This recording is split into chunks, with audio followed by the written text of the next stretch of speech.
I'm Lynn with Psychic Focus at psychicfocus.blogspot.com, and today's topic's a hot one that I've been asked about a lot, and that is Trump and Iran. Question is, hi Lynn, can you do a reading on Iran and Trump situation, please? So, thought I'd take some time, focus on this, see what I could get to come through here. And since the airstrike against Soleimani on January 3rd, it's as if there's this really odd energy going on between Iran and the U.S. And I thought that Iran, it feels really divided. There's a portion that wants to be free, treated with respect, liberated from all this, but then there's this portion that is being poisoned and they just hate the U.S. And they have this need to want to avenge the death of their leader. And I felt like the current leadership in Iran is really struggling to force a way to make people dislike the U.S. enough to evoke action, to do something.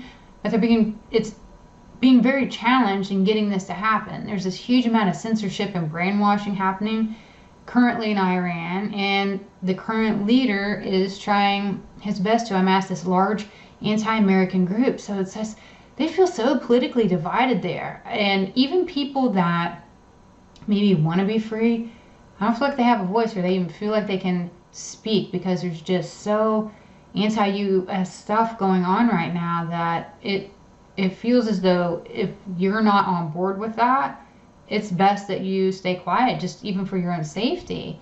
And so the real question I wanted to know is, what is ultimately going to happen? Is there going to be a war? Because that's the talking point that we keep hearing in our media.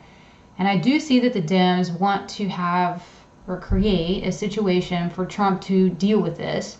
It's as if they can stir up enough emotion by questioning Trump's attack, or even trying to sympathize with Iran, that they hope it's going to make Trump look bad. They're doing whatever they can to make him have to justify his actions and keep repeatedly saying what it was and why he did what he did. And the Dems want Trump on the defense rather than the offense. And I do get that Trump avoided a terror attack, but he's never, ever going to get credit for anything, because if there's even the slightest possibility that he did something good, they're going to spin it. So right now, the big talking point is to try to say how erratic he was, he didn't think it through, he's going to cause this and that. They will not look at it objectively as to what he prevented. They want to focus on the negative, and that seems like the political environment we're in is to focus so much on the negative.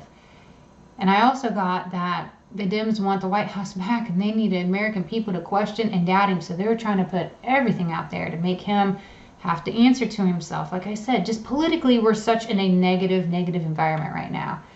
And I see threats of war. I see this worry of war, but I don't actually see action of war. Iran knows they have no competition compared to the U.S.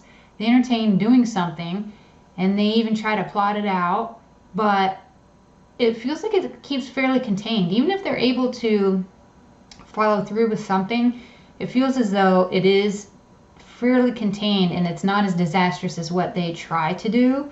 Iran realizes what our military is and what they're capable of, and they just cannot take it on. And they don't like that. They do not like feeling put in that position.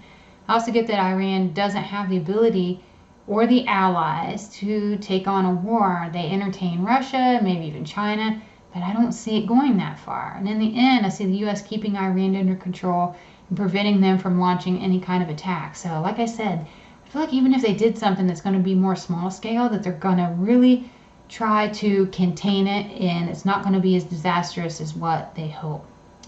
And that was really what I got for this reading. I'm curious your thoughts. Please feel free to leave a comment, like me, share me, all those great things. It helps me out so much, you have no idea. I'm so appreciative every time someone shares one of my blogs and spreads the word a little. It just is very, it's humbling, and I appreciate it. And again, I'm Lynn with Psychic Focus at psychicfocus.blogspot.com. Thanks. Bye.